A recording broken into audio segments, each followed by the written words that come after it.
రంగయ్య, ఇంకా పెంట పేడ చల్లుతున్నాం. రా నారాయణ రా. ఏం చేస్తాం మరి, పంట బాగా పండాలిగా. షాపులోకి బోలెడన్ని మందులు వచ్చేసాయి. ఇంకా పేడ వేపాకు అంటూ కూర్చుంటే ఎలా? కృత్రిమ ఎరువులు పొలంలో చల్లు, మాలాగే మంచి దిగుబడి వస్తుంది. మేమేమో ఎకరాకు 40-50 బస్తాలు పండిస్తాం. నువ్వు 30 కంటే పండించలేవు.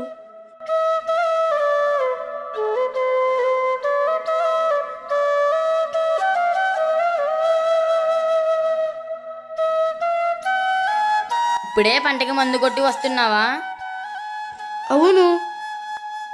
చూసావా, ఇలాంటివి నీ మందు వల్ల ఎన్నో చనిపోయి ఉంటాయి. నాకు మా తాత చేసిన వ్యవసాయమే బాగుంది. నా వరకు ఎలా కానివ్వు. సరే, నీ కర్మ. ఏదో రూపాయి డబ్బులు వస్తాయి కదా అని చెప్పాను. సరే, వస్తా.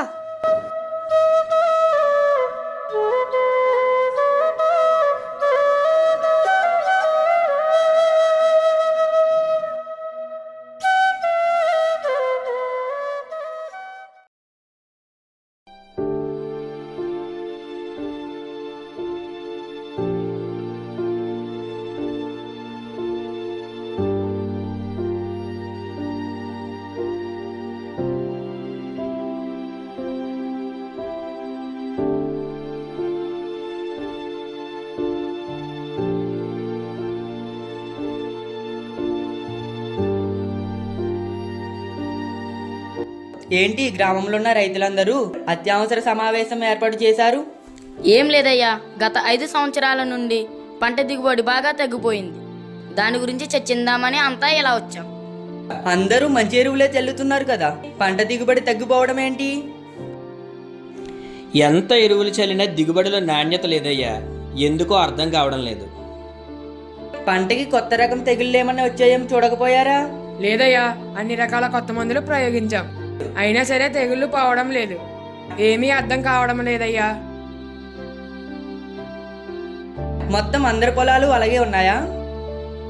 లేదయ్యా, ఒక్క రంగయ్య పొలం మాత్రం ఎప్పటిలాగా బాగా పండింది. అది తప్ప మిగిలిన అందరి పొలాలు ఒకలాగే ఉన్నాయి. రంగయ్య పొలం మాత్రమే బాగా పండుతుందా?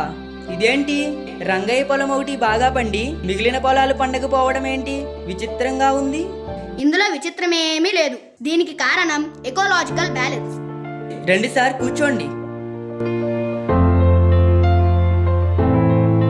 మీరు చెప్పిందేంటో మాకు అర్థం కాలేదు. ఎకోలాజికల్ బ్యాలెన్స్ అంటే పర్యావరణ సమతుల్యత. ఇదిగో, ఈ తొట్టిలో ఉన్న మట్టి రంగయ్య పొలం నుంచి తీసుకున్నది. ఈ తొట్టిలో ఉన్న మట్టి మీ అందరి పొలాల నుంచి తీసుకున్నది. ఈ మట్టిని సారవంతం చేయగలిగే మంచి బ్యాక్టీరియా, ఎలుగుపాములు, పురుగులు పుష్కలంగా ఉన్నాయి. కానీ మీ మట్టిలో అలాంటివి ఏమీ లేవు. ఎందుకు జరిగిందయ్యా అలా? ఎందుకేమిటి, మీరు చల్లిన కృత్రిమ రసాయనాల వల్ల నేలను సారవంతం చేసేటటువంటి సహజమైన ఏలికపాములు, ఉపయోగపడే బ్యాక్టీరియాలు అన్నీ చనిపోతూ వచ్చాయి. అలాగే మీరు కొట్టిన పురుగుల మందుల వల్ల పంట పండడానికి ఉపయోగపడే ఎన్నో రకాల కీటకాలు చనిపోతూ వచ్చాయి. ఫలితంగా మీ నేల చచ్చిపోయింది. చచ్చిపోయిన నేలకు ఇక ఎన్ని మందులు చల్లినా ప్రయోజనం లేదు. రంగయ్య నేలలో జీవ పదార్థాలు పుష్కలంగా ఉన్నాయి. అందుకే పంట బాగా పండింది. అయ్యా, మరి ఇప్పుడు మేమేం చేయాలి? ఇంకా అవకాశం మన చేతిలోనే ఉంది. మారాలి. ప్రకృతిలో ఉన్నవన్నీ మన కోసమే అనే దృక్పథం మారాలి.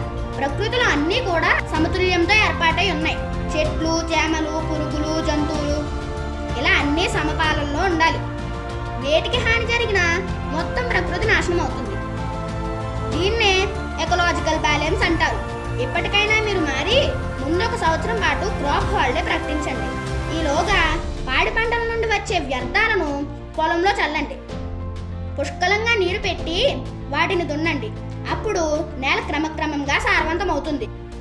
అప్పుడు పంటలు వేసిన తర్వాత క్రిమిసంహారక మందులకు బదులుగా సాంప్రదాయబద్ధమైన వేప నూనె, వేపాకు, గోమూత్రం మొదలగు సహజ సిద్ధమైన రసాయనాలను ఉపయోగించండి. క్రమక్రమంగా మళ్ళీ నేల సారవంతం అవుతుంది.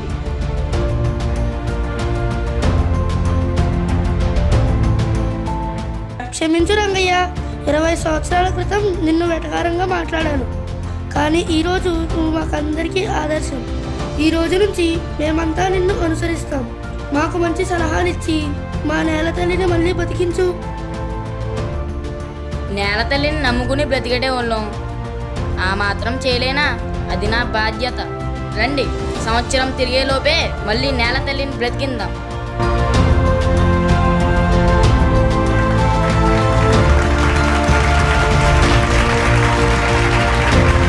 మారాలి, మనిషి మారాలి. ప్రకృతిలో ఉన్నవన్నీ నా కోసమే అనే దృక్పథం మారాలి. ప్రకృతిలో ఉన్న పక్షులు, జంతువులు, పర్వతాలు, అడవులు, నదులు, సముద్రాలు, ఇలా ప్రకృతిని సమతౌల్యం చేసే ప్రతి ఒక్కదాన్ని కాపాడే బాధ్యత మనపైనే ఉంది అని తెలుసుకోవాలి. లేకపోతే భవిష్యత్తులో ఈ భూమి మనుగడకే ప్రమాదం ఏర్పడవచ్చు. అందుకోసం యువత ప్రతినభూని పిన్నల నుండి పెద్దల వరకు అందరినీ ఏకం చేసి ఈ ప్రకృతిని కాపాడాలి అని ఆశిస్తూ లక్ష్మీ గణేష్, శ్రీరామ పబ్లిక్ స్కూల్.